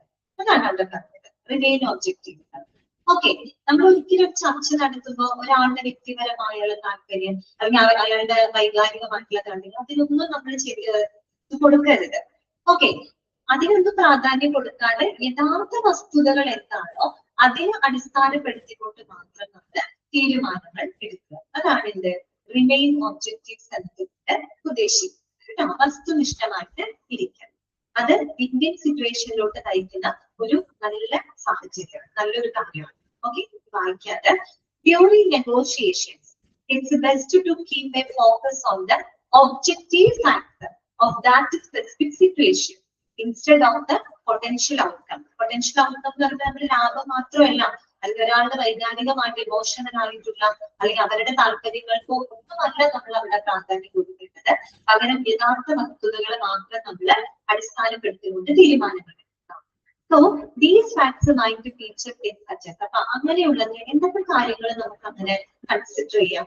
നമ്മൾ പറഞ്ഞല്ലോ, വസ്തുനിഷ്ഠമായിട്ടുള്ള യഥാർത്ഥ വസ്തുതകൾ അടിസ്ഥാനപ്പെടുത്തുക. എന്തൊക്കെ കാര്യങ്ങളാണ്, എന്തൊക്കെ വസ്തുതകളാണ് നമ്മൾ അവിടെ കൺസിഡർ ചെയ്യേണ്ടത്? 4 പോയിന്റുകൾ അവിടെ കൊടുത്തിട്ടുണ്ട്. ഒന്ന്, the actual work completed and it's success. Actual work completed and it's success, യഥാർത്ഥത്തിൽ അവിടെ പൂർത്തിയാക്കിയിട്ടുള്ള വർക്കും അതിന്റെ ആ ഒരു സക്സസ് നമ്മൾ കൃത്യമായിട്ട് വിലയിരുത്തുക. ഒന്നാമത്തെ കാര്യം. രണ്ടാമത്തത് എസ്റ്റാബ്ലിഷ്ഡ് പേ റേറ്റ്സ്, നിലവിലുള്ള ശമ്പള നിരക്കുകൾ വിലയിരുത്തുക. നിലവിലുള്ള ശമ്പള നിരക്കുകൾ ശ്രദ്ധിക്കാം. ഓക്കെ, മൂന്നാമത്തത് work completed beyond description and employees, beyond the description and employees job. അതായത് നമ്മൾ ഒരു ജോബ് ഡിസ്ക്രിപ്ഷൻ പഠിച്ചില്ലേ, പഠിച്ചില്ലേ? ജോബ് ഡിസ്ക്രിപ്ഷൻ എന്ന് പറഞ്ഞാൽ എന്താ? Duties and responsibilities of A person, അല്ലെ? ആ ഒരു ജോലിയുടെ ആ ഒരു ഉത്തരവാദിത്തങ്ങള്, അതിന്റെ ചുമതലകൾ പുറത്തേക്കുള്ള ജോലികൾ അത് കംപ്ലീറ്റ് ചെയ്തിട്ടുണ്ടോ? ഒരാൾക്ക് ഇങ്ങനെ ജോലി ഡ്യൂട്ടീസ് ആൻഡ് റെസ്പോൺസിബിലിറ്റി നമ്മൾ അസൈൻ ചെയ്ത് കൊടുത്തിട്ടുണ്ടല്ലോ, അതാണ് ജോബ് ഡിസ്ക്രിപ്ഷൻ എന്ന് പറയുന്നത്. അത് ആ ഒരു ജോബ് ഡിസ്ക്രിപ്ഷൻ അപ്പുറത്തേക്ക് അവർ ആ വർക്കുകൾ കംപ്ലീറ്റ് ചെയ്തിട്ടുണ്ടോ, അത് നമ്മൾ കൺസിഡർ ചെയ്യണം. പിന്നെ പറയുന്നത് എന്താണെന്നറിയോ? Any previous estimates on unwritten agreements, അതുപോലെ തന്നെ നേരത്തെ തന്നെ തയ്യാറാക്കിയ എന്തെങ്കിലും കരാറുകളോ വ്യവസ്ഥകളോ ഉണ്ടോ എന്നുള്ളത് കൂടെ പരിശോധിക്കണം. ഇതെന്നൊക്കെ പറഞ്ഞാൽ ശരിക്കും എന്താണ്? ശരിക്കും ആക്ച്വൽ ഫാക്ടുകളാണ്, അല്ലെ? ഫാക്ടുകളാണ്. ആ നെഗോഷിയേഷനുമായിട്ട് ബന്ധപ്പെട്ട് നിൽക്കുന്ന ചില എന്താ പറയാ വസ്തുതകളാണ്, അല്ലെ? അവിടെ നമ്മളൊരു വ്യക്തിപരമായിട്ടുള്ള താല്പര്യങ്ങളോ സ്വാധീനങ്ങളോ ഇമോഷൻസുകളോ ഒന്നും നമ്മൾ അവിടെ കൺസിഡർ ചെയ്യുന്നില്ല. യഥാർത്ഥത്തിൽ അവിടെ എത്ര ജോലി കംപ്ലീറ്റ് ചെയ്തിട്ടുണ്ട്, അതിന്റെ സക്സസ് വിലയിരുത്തുക. പിന്നെ നിലവിലുള്ള ശമ്പള നിരക്കുകൾ വിലയിരുത്തുക. പിന്നെ ഒരു വ്യക്തി, ഒരു എംപ്ലോയി, അയാളുടെ ആ ഒരു ജോബ് ഡ്യൂട്ടിക്ക് അപ്പുറത്തേക്ക് എന്തെങ്കിലും വർക്കുകൾ അയാളുടെ കംപ്ലീറ്റ് ചെയ്തിട്ടുണ്ടോ, അതുപോലെ നേരത്തെ തയ്യാറാക്കിയിട്ടുള്ള എന്തെങ്കിലും കരാറുകളോ വ്യവസ്ഥകളോ നിലവിലുണ്ടോ. അപ്പൊ ഇങ്ങനെയുള്ള വസ്തുതകൾ അടിസ്ഥാനപ്പെടുത്തിയിട്ട് നമ്മൾ എന്ത് ചെയ്യാം? കാര്യങ്ങൾ തീരുമാനിക്കുക. ഓക്കെ, അപ്പൊ നോക്കുക. Consider whether the solution is not just fair to the parties involved, but that it's fair when accounting for the objective. അതായത് നമ്മളിപ്പോ ഒരു വ്യക്തിപരമായിട്ടുള്ള താല്പര്യങ്ങളൊക്കെ വെച്ച് നോക്കുകയാണെങ്കിൽ ചിലപ്പോൾ അത് പല കക്ഷികൾക്കും നീതിയുക്തമാവണമെന്നില്ല, അല്ലെ? ഇരു കക്ഷികൾ തമ്മിൽ ഏർപ്പെടുന്ന ഒരു ചർച്ചയില് ഒരാൾക്ക് അനുകൂലമായിട്ട് കാര്യങ്ങൾ ചെയ്യുമ്പോൾ അനുകൂലമായിട്ട് കിട്ടുന്ന ആളുകൾക്ക് ഓക്കെയാണ്. അപ്പൊ ഓപ്പോസിറ്റ് നിൽക്കുന്ന ആളുകളെ സംബന്ധിച്ചത് ഫെയർ അല്ല, ഒരിക്കലും ഫെയർ ആയിരിക്കില്ല. അങ്ങനെ നോക്കുമ്പോൾ അത് ഫെയർ ആവണമെന്നില്ല. പക്ഷെ ഒബ്ജക്റ്റീവ് ഫാക്ടുകളെ ബേസ് ചെയ്തുകൊണ്ട് എപ്പോഴും എന്തായിരിക്കുന്നത്? നീതിയുക്തമായിരിക്കണം. ഓക്കെ, അങ്ങനെ നമുക്കൊരു വിൻ-വിൻ സിറ്റുവേഷനിലോട്ട് എത്താൻ സാധിക്കും എന്നാണ് പറയുന്നത് കേട്ടോ. ക്ലിയർ ആണോ? ഓക്കെ ആണോ?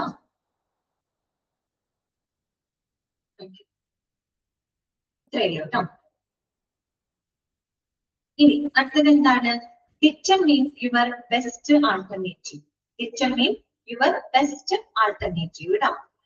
That means നമ്മള് പറയില്ലേ ബദൽ മാർഗങ്ങൾ, അല്ലെ? ഒന്ന് ശരിയായില്ലെങ്കിൽ അതിന് പകരം മറ്റൊരു വഴി നമ്മൾ കണ്ടെത്താന്ന് പറഞ്ഞില്ലേ, അത് തന്നെയാണ് അവിടെ ഉദ്ദേശിക്കുന്നത് കേട്ടോ.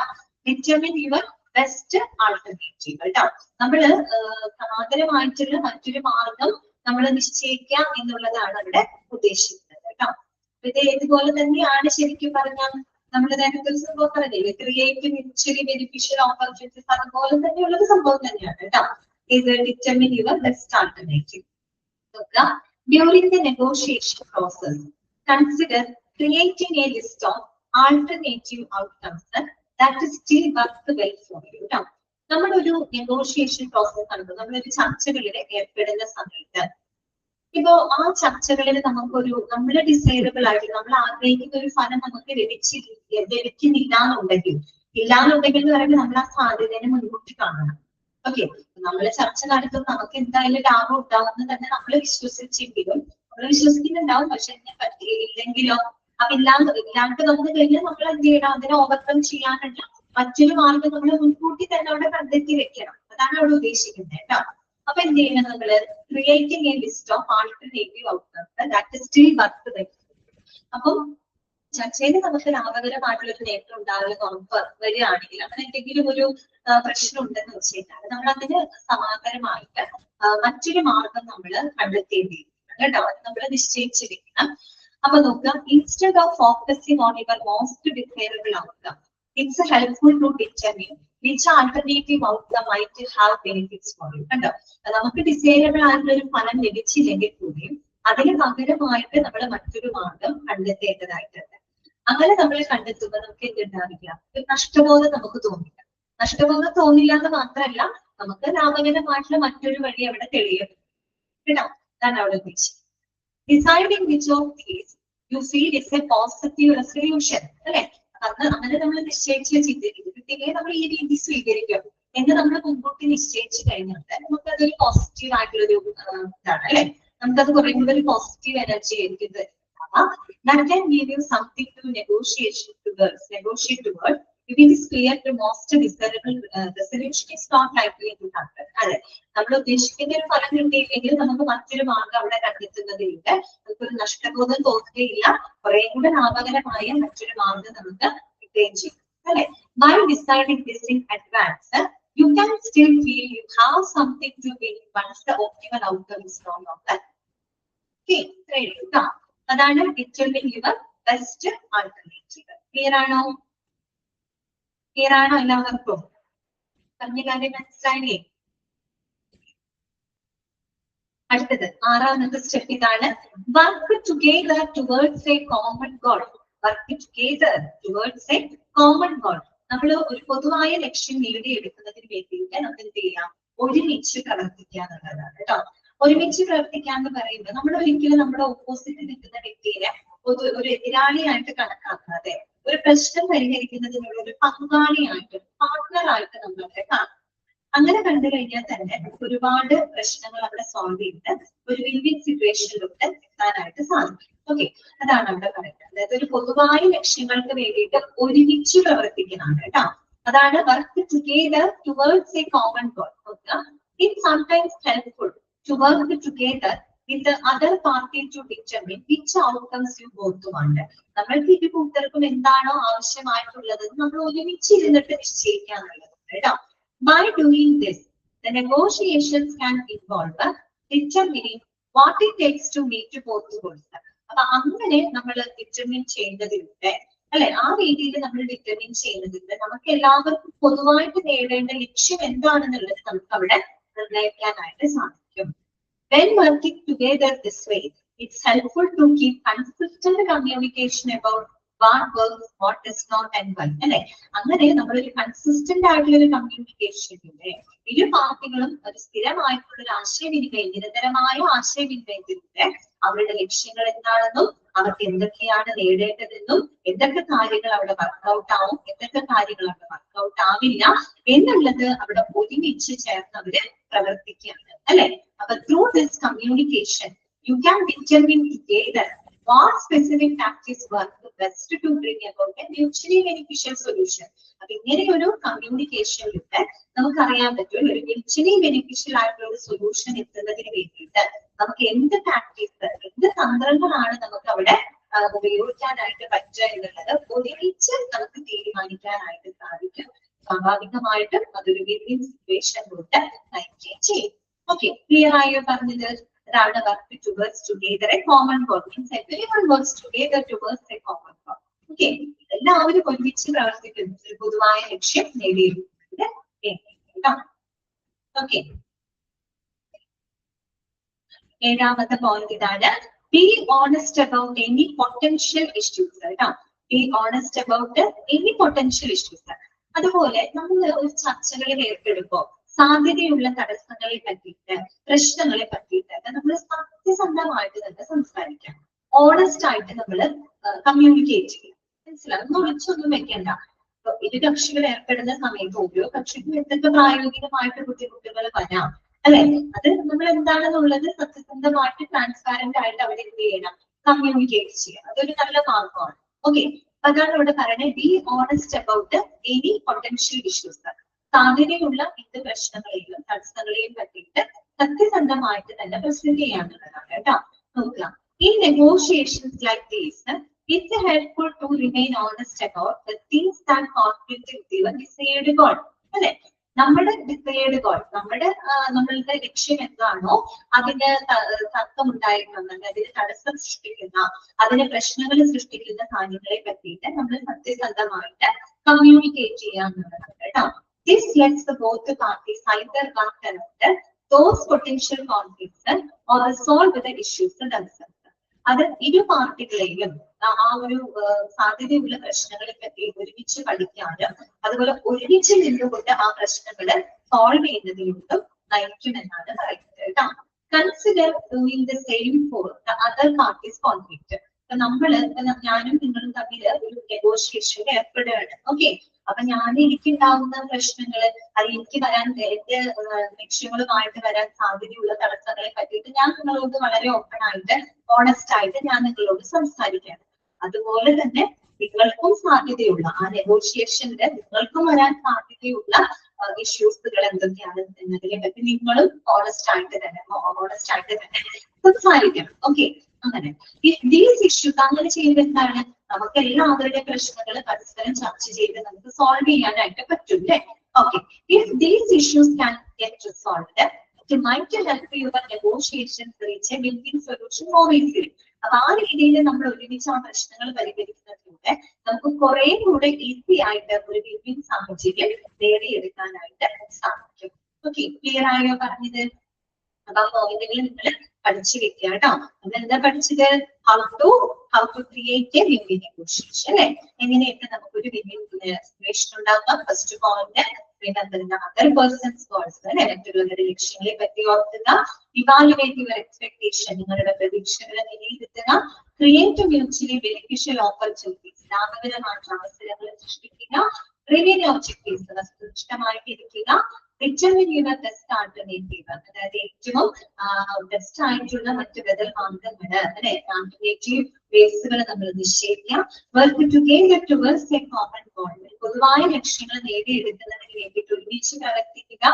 Be honest about any potential issues, സാധ്യതയുള്ള തടസ്സങ്ങള് പ്രശ്നങ്ങളെ പറ്റിയിട്ട് സത്യസന്ധമായിട്ട് ഇരിക്കുക എന്നുള്ളതാണ് ശ്രദ്ധിക്കുന്നത്. ഓക്കെ, വായിച്ചു നോക്കി, ജസ്റ്റ് ഒന്ന് വായിച്ചു നോക്കിയ പോയിന്റുകളൊക്കെ.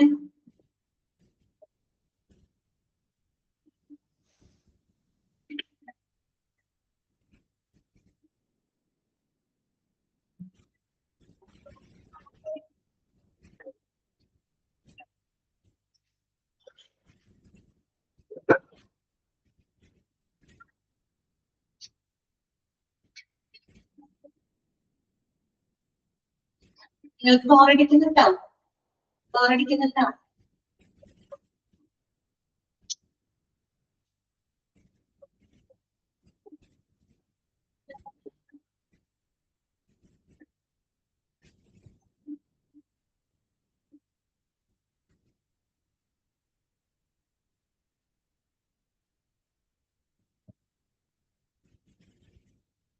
പോയിന്റുകൾ നോട്ട് ചെയ്ത് വെക്കുക കേട്ടോ.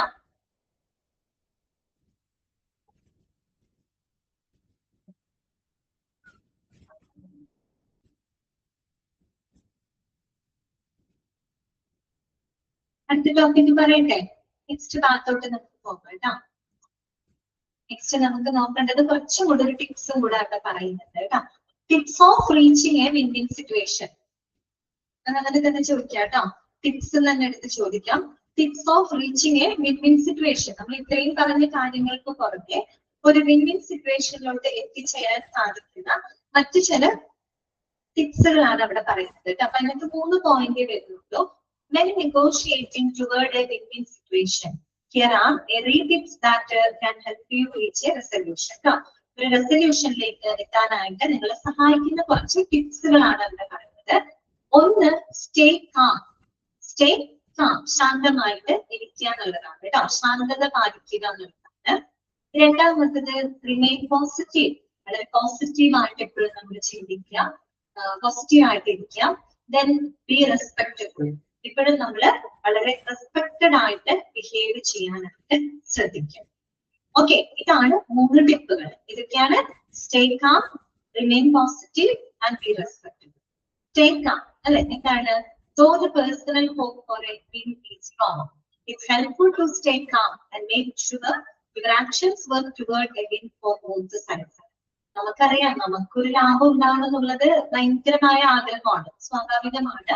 പക്ഷെ ഇപ്പോഴും എന്നാൽ കൂടി നമ്മളിപ്പോഴും വളരെ ശാന്തമായിട്ടിരിക്കുക, സ്റ്റേ കാമായിട്ടിരിക്കുക. അത് ഇരുകൂട്ടർക്കും ഒരു ലാഭകരമായിരിക്കും, ഒരു നേട്ടത്തിലേക്ക് എത്തിക്കും എന്നാണ് പറയുന്നത് കേട്ടോ. If it is helpful, take a moment to breathe and collect your thoughts before responding to a proposed solution you find less than desirable. ഇപ്പൊ നമ്മൾ ആഗ്രഹിക്കുന്ന ഒരു നേട്ടം നമുക്ക് ഉണ്ടായില്ല, അല്ലെങ്കിൽ ചർച്ചകളുടെ ഇടയിൽ നമുക്ക് ഒട്ടും നമ്മൾ ആഗ്രഹിക്കാത്ത ഒരു നിർദ്ദേശങ്ങൾ ഉണ്ടായെന്ന് വിചാരിക്കാം. നമ്മുടെ മറുകക്ഷിയിൽ നിന്ന് അങ്ങനെ എന്തെങ്കിലും സജഷൻസ് ഒക്കെ വരുന്ന സമയത്ത് നമ്മൾ ദേഷ്യപ്പെടുക എന്നാ വേണ്ടത്. പകരം എന്താണ്, ഒരു ഡീപ് ബ്രീത്ത് എടുത്ത് നമ്മുടെ ചിന്തകൾ നമ്മൾ കൺട്രോൾ ചെയ്ത് വളരെ കാമായിട്ട് ഇരിക്കുക എന്നുള്ളത് ഏറ്റവും പ്രധാനപ്പെട്ട ഒരു കാര്യം. നമ്മൾ എന്തെങ്കിലും പെട്ടെന്ന് ഷൗട്ട് ചെയ്ത് പറയുമ്പോഴാണ് അതൊരു വലിയ കോൺഫ്ലിക്റ്റിലോട്ട് പോകുന്നത് അല്ലെ. എപ്പോഴും നമ്മൾ വിചാരിക്കുന്ന പോലെ അത് ശരിക്കുള്ള ഒരു കാര്യം തന്നെയാണ് അല്ലെ. നമ്മള് കാര്യങ്ങൾ പറയാം, നല്ല രീതിയിൽ പറയാന്നുള്ളത് എപ്പോഴും നല്ലതാണ്. ഒരാളുടെ അടുത്ത് ദേഷ്യത്തിൽ പറയുന്നതും അതേ കാര്യം തന്നെ വളരെ ശാന്തമായിട്ട് നമ്മൾ സംസാരിക്കുമ്പോൾ തീർച്ചയായിട്ടും നമുക്ക് അതിൽ വലിയൊരു മാറ്റം ഉണ്ടാക്കാം അല്ലെ. അത് തന്നെയാണ് നമ്മൾ പറയുന്നത്. നമുക്ക് ഡിസൈറബിൾ അല്ലാത്ത എന്തെങ്കിലും സജഷൻസ് നമ്മുടെ മറുഭാഗത്ത് നിന്ന് ഉണ്ടായാൽ കൂടിയോ നമ്മൾ ദേഷ്യപ്പെടാതെ വളരെ ശാന്തമായിട്ടിരിക്കുക, നമ്മളൊരു ഡീപ്പ് ബ്രീത്ത് എടുക്കുക, നമ്മുടെ തോട്ട്സുകളെ നമ്മൾ കൺട്രോൾ ചെയ്യുക, എന്നിട്ട് നമ്മൾ ചിന്തിച്ച കാര്യങ്ങൾ നല്ല രീതിയിൽ അവതരിപ്പിക്കുക കേട്ടോ. അപ്പൊ നമുക്ക് എന്തെങ്കിലും ഒരു വീക്കിംഗ് സിറ്റുവേഷൻ എന്തായാലും കിട്ടുന്നത് ഉറപ്പാണ് കേട്ടോ. അതാണ് സ്റ്റേ കാം. പിന്നെ എന്താ പറയുന്നത്, റിമെയിൻ പോസിറ്റീവ്. അതുപോലെ തന്നെ നമ്മൾ പോസിറ്റീവ് ആയിട്ട് നമ്മൾ പറയില്ല, വളരെ ഒപ്റ്റിമിസ്റ്റിക് ആയിട്ട് നമ്മൾ ഇരിക്കുക. ഒരു ശുഭാപ്തി വിശ്വാസം നമുക്ക് എപ്പോഴും ഉണ്ടായിരിക്കണം. പോസിറ്റീവ് ആയിട്ട് നമ്മൾ ചിന്തിക്കുക. നമ്മൾ പോസിറ്റീവ് ആയിട്ട് ചിന്തിക്കുന്ന കാര്യങ്ങൾ കുറെയൊക്കെ പോസിറ്റീവ് ആയിട്ട് വരും. ഓക്കെ, അതാണ് കേട്ടോ. Though it's not always certain that you can get everything you want, remaining positive. നമ്മൾ ഉദ്ദേശിക്കുന്ന എല്ലാ കാര്യങ്ങളും നമുക്ക് ഒരുപോലെ കിട്ടിയെന്നൊന്നും വരില്ല. എങ്കിലും നമ്മൾ എന്ത് ചെയ്യണം, പോസിറ്റീവ് ആയിട്ട് തന്നെ നിലനിൽക്കണം. Okay, that can remind you that there is often still a remedy that can benefit from the both. അപ്പൊ തീർച്ചയായിട്ടും നമുക്ക് നല്ലൊരു പരിഹാരം അതിൽ നിന്ന് കിട്ടുമെന്നുള്ള ഒരു ശുഭപ്രതീക്ഷ നമുക്ക് അതിലൂടെ ഉണ്ടാക്കാൻ സാധിക്കും. അതുപോലെ തന്നെ a positive attitude can also thrive in the atmosphere for the negotiation, helping the entire process take on a more positive tone. അല്ലെ, ഒരു പോസിറ്റീവ് ആയിട്ടുള്ള ഒരു ആറ്റിറ്റ്യൂഡ് എന്ന് പറഞ്ഞാല് അത് നെഗോഷിയേഷന് വളരെ പോസിറ്റീവ് ആയിട്ടുള്ള ഒരു അന്തരീക്ഷം കൊടുക്കുന്നു എന്ന് മാത്രമല്ല, കുറെ കൂടെ ആ ഒരു നെഗോഷിയേഷൻ ഒരു പോസിറ്റീവ് ടോണിൽ നമുക്ക് അതിനെ മുന്നോട്ട് കൊണ്ടുപോകാനും സാധിക്കും. അതാണ് മെയിൻ പോസിറ്റീവ്. ദെൻ വരുന്നത് ബി റെസ്പെക്റ്റബിൾ. വളരെ റെസ്പെക്റ്റഡ് ആയിട്ട് ബിഹേവ് ചെയ്യാന്നുള്ളതാണ് കേട്ടോ. Try to keep in mind that the other side of a negotiation is trying to get what they think is right.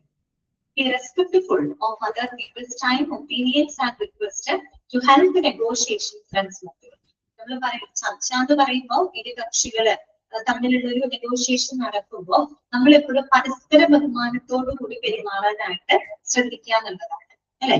എല്ലാവരും അവരവർക്ക് നീതിയുക്തമായിട്ടുള്ള ഒരു രീതിയിൽ ഒരു സൊല്യൂഷൻ കിട്ടണം എന്നാണ് ഓരോ കക്ഷിയും ആഗ്രഹിക്കുന്നത്. അങ്ങനെയാണ് ഞാനായാലും എന്റെ ഓപ്പോസിറ്റ് നിൽക്കുന്ന നിങ്ങളായാലും അത് തന്നെയാണ് ആഗ്രഹിക്കുന്നത്.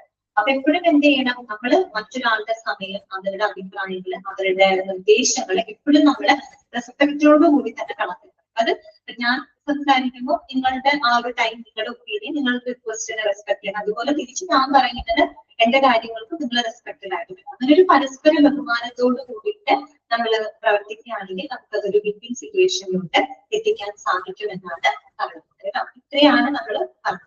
ഓക്കെ, ഇങ്ങനെയൊക്കെ ഒരു വിൻ സിറ്റുവേഷൻ നമുക്ക് ലഭിക്കാനുള്ള ടിപ്സ് ആണ് stay calm, remain positive and B respected കേട്ടോ.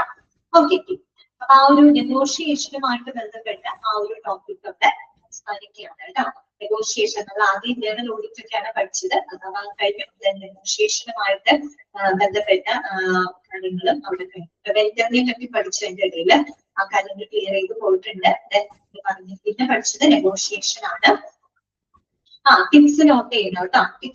ടിപ്സ് മാത്രം നോട്ട് ചെയ്ത് വെച്ചാൽ മതി കേട്ടോ. ടിപ്സ് എന്ന് പറഞ്ഞെടുത്ത് ചോദിക്കുമ്പോഴേ ആ 3 പോയിന്റ് നിങ്ങൾ എന്തായാലും പഠിച്ചു വെക്കുക കേട്ടോ. അതിൽ പറയുന്ന കാര്യങ്ങളൊക്കെ നമുക്ക് ആലോചിച്ച് കിട്ടാവുന്നതേ ഉള്ളൂ. ഓക്കെ, നെക്സ്റ്റ് ടോപ്പിക്കിലൂടെ നമ്മൾ പോവാണ്. മെറ്റീരിയൽ മാനേജ്മെന്റിന്റെ അനദർ ടോപ്പിക്കിലേക്ക് നമ്മൾ പോവാണ്. ദാറ്റ് ഈസ് പർച്ചേസ് ഓർഡർ കേട്ടോ. പർച്ചേസ് ഓർഡർ നമുക്ക് കുറെ അറിയാം. കാര്യം നമ്മൾ എവിടെ പഠിച്ചിട്ടുണ്ട്, ഡിപ്ലോമ ഇൻ മെറ്റീരിയൽ മാനേജ്മെന്റിലെ കുറെ ഐഡിയാസ് നമുക്കുണ്ട് അല്ലെ. പർച്ചേസ് ഓർഡർ എന്താണെന്നും അത് ആരാണ് ക്രിയേറ്റ് ചെയ്തത് നമുക്കറിയാം. ഇവിടെ നമ്മൾ കുറച്ചുകൂടെ ഡീറ്റെയിൽഡ് ആയിട്ടുള്ള കാര്യങ്ങൾ പർച്ചേസ് ഓർഡറിനെ പറ്റി പഠിക്കാന് അവിടത്തേക്കാൾ ഈസി ആയിട്ടുള്ള കാര്യങ്ങളാണ് ഇവിടെ പഠിക്കുന്നത് കേട്ടോ. അപ്പൊ നമുക്ക് അതൊന്ന് ജസ്റ്റ് തുടങ്ങി വെക്കാം. What is A purchase order കേട്ടോ. ഫസ്റ്റ് പാരഗ്രാഫ് പറഞ്ഞ് നമുക്ക് അവസാനിപ്പിക്കാം. A purchase order, that is PO എന്നാണ് നമ്മൾ ഷോർട്ട് ആക്കിയിട്ട് പറയുക കേട്ടോ. A purchase order is a document a buyer sends to a seller requesting the particular product or service. Underline ചെയ്ത് വെക്കുക കേട്ടോ. അണ്ടർലൈൻ ചെയ്യാം. പർച്ചേസ് ഓർഡറിന്റെ ഡെഫിനേഷൻ ആണ് പറഞ്ഞത് കേട്ടോ. എന്താണ് definition? A purchase order is a document a buyer sends to a seller requesting the particular product or service. വാങ്ങുന്നയാള് വിൽക്കുന്നയാൾക്ക് സാധനങ്ങളും സേവനങ്ങളും ആവശ്യപ്പെട്ടുകൊണ്ട് നൽകുന്ന ഒരു രേഖയാണ് ഇത് പർച്ചേസ് ഓർഡർ അല്ലെ. ആരാണ് പർച്ചേസ് ഓർഡർ ക്രിയേറ്റ് ചെയ്യുന്നത്? നമ്മൾ പഠിച്ചതല്ലേ. ആരാണ് പർച്ചേസ് ഓർഡർ ക്രിയേറ്റ് ചെയ്യുന്നത്? നമ്മൾ ഡിപ്ലോമയിൽ പഠിച്ചിട്ടുണ്ട്. പറഞ്ഞേ, ആരാണ് പർച്ചേസ് ഓർഡർ ക്രിയേറ്റ് ചെയ്യുന്നത്? ബയ്യർ ആണോ സെല്ലർ ആണോ? ആരാണ് ക്രിയേറ്റ് ചെയ്യുന്നത്? ബയ്യർ അല്ലെ. ബയ്യർ ആണ് എന്ത് ചെയ്യുന്നത്? പർച്ചേസ് ഓർഡർ ക്രിയേറ്റ് ചെയ്യുന്നത് അല്ലെ. അതായത് വാങ്ങുന്നയാള് വിൽക്കുന്നയാൾക്ക് പ്രത്യേകമായിട്ടുള്ള സാധനങ്ങളും സേവനങ്ങളും ആവശ്യപ്പെട്ടുകൊണ്ട് നൽകുന്ന ആ ഒരു ഡോക്യുമെന്റ് അല്ലെ, ആ ഒരു രേഖയാണ് നമ്മൾ പർച്ചേസ് ഓർഡർ ഉദ്ദേശിക്കുന്നത്. ഓക്കെ, പിന്നെന്താണ്? The purchase order is a legally binding contract that indicates a buyer's intention to pay for the listed items under specified price. ഈ ഓർത്ത് വെക്കാം, പർച്ചേസ് ഓർഡർ എന്ന് പറഞ്ഞാൽ അതൊരു നിയമപരമായിട്ടുള്ള ഒരു കരാറാണ്. അതൊരു ലീഗലി ബൈൻഡിങ് കോൺട്രാക്ട് ആണ്. കാര്യം എന്താണെന്നറിയോ?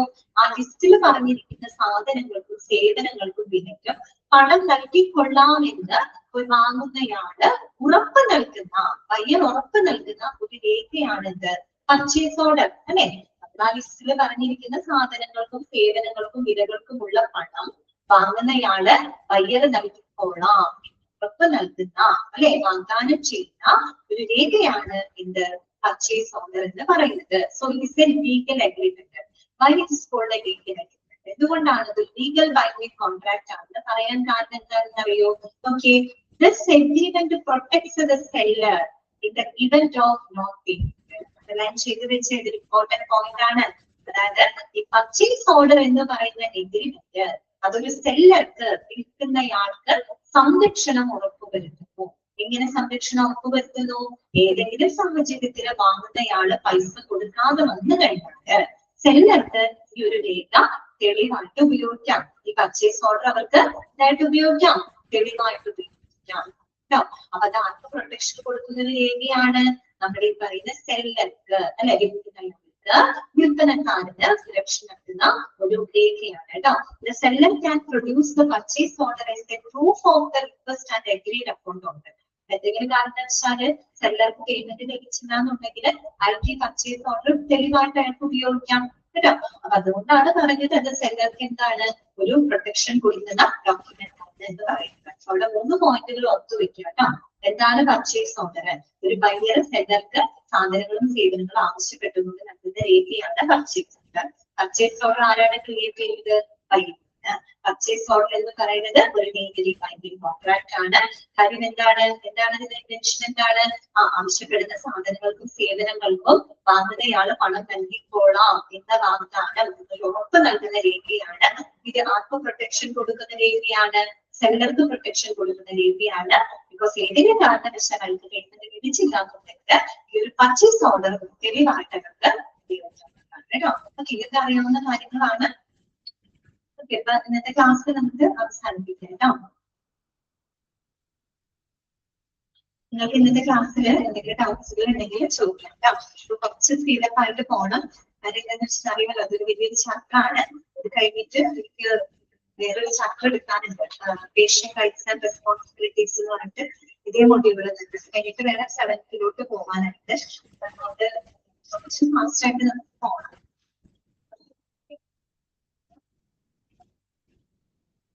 ശരി കേട്ടോ, നമുക്ക് അതിന്റെ പേര്